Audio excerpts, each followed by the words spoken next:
how does our solution work? Well, first and foremost, you browse to playcodemonkey.com, and students are going to be seen or faced with a monkey, and his task is to do what? Obviously, collect the bananas. So students are writing real lines of code that are going to help the monkey collect all the bananas on a series of challenges. The good thing about it is that the students are going to be following a linear path. Now, yesterday I talked about it, the game Candyland. You got to stay on that path. Same thing here, we're keeping that focus, we're keeping the game-like environment, and the kids are naturally wanting to get to that next level. Now, we haven't forgotten about the teachers. I mentioned it a little bit earlier, making it easy for the teachers to implement it into class. So we have all the different types of resources. I'm a teacher for 13 years, love this stuff. So we have the lesson plans from 0 all the way up. We have the PD that's available. If you need some training that's on site, we have that available as well. So if you take a look at the teacher's dashboard on the lower right-hand side, at any point in time, you as the instructor can drill down into each one of the students' solutions, find out what's going on, see how many times they tried that, maybe do some paired programming. So absolutely amazing, outstanding. We have 5 million unique users worldwide.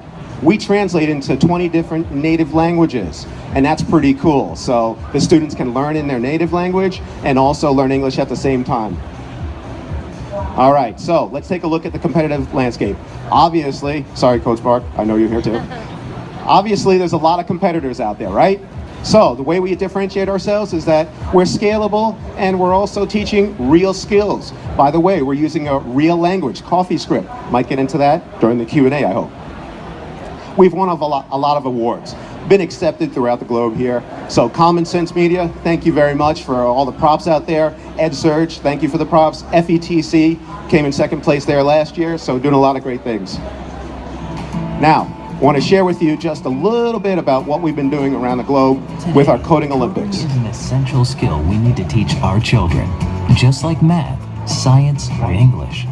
Getting kids to engage with coding is in everybody's interest.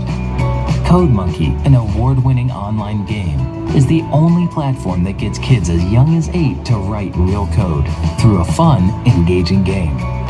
זה משחק שממש מלמד ילדים בכיתה ב' וג' לכתוב קוד. זה דבר בלתי נתפס, אבל זה קורה, זה אמיתי.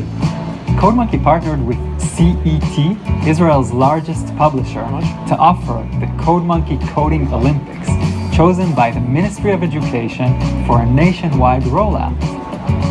1,700 schools participated daily for 3 months. CodeMonkey's special characteristics made it self-driven and easy for the schools to implement. The top-performing schools sent teams to train in a boot camp, and then... Sorry I had to stop it there. I know we're running short on time, but I also want to point out, in the United States, we did the Code Rush nationwide. Got to give props to the Jersey schools for participating and doing some really great work there. But my name's Kurt Allen. We're going to help change the world by helping kids write real code, catch bananas, save the world. Thank you. Big round of applause, please, for Kurt. Over to the judges for 3 minutes of Q&A. Judges. Sure. It's my day to ask about impact and evidence. So you cite your extremely large number of users. What are you doing to collect evidence around transfer, to other, computer languages, or to kids' interest in programming other things? What happens once they've mastered the game?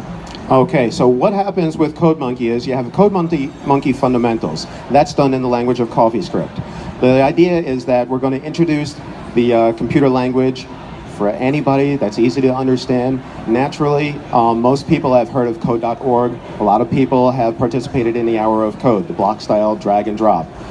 We believe that text-based coding, it's the way to go, because the advanced languages, they all use the curly braces, they're going to use all different types of symbols. So we picture ourselves as the bridge program between the two. And it's not just me saying it, it's principals of school districts saying, we're losing students from the Hour of Code that are so having a good time with the drag and drop. They get into the advanced courses and they're frustrated. So with different languages, and I can give Chinese as an example, done in your native language, you can understand what's expected of you, but all programming is done in English. So we're doing some studies right now to figure out, well, what direction do we want to go in next? Python is the natural language that we want to move to next. If you look at one of our courses, we have a game builder course. It very much resembles Python, but it's a lot of fun and engaging, so we keep that game-like environment, making it easy for the kids. Kurt, I know you're on the sales side. So when you present this to folks and they don't say yes, they say no, what are the reasons that you hear?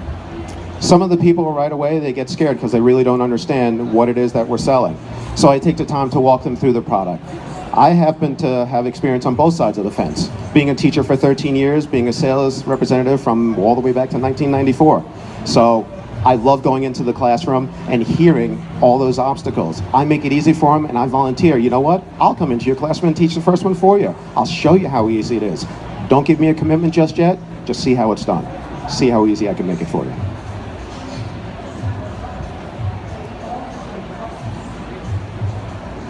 All right, aces. That's us. A big Thank round you. of applause, please, for Kurt and Code Monkey. Thank you very much, Kurt. Great job.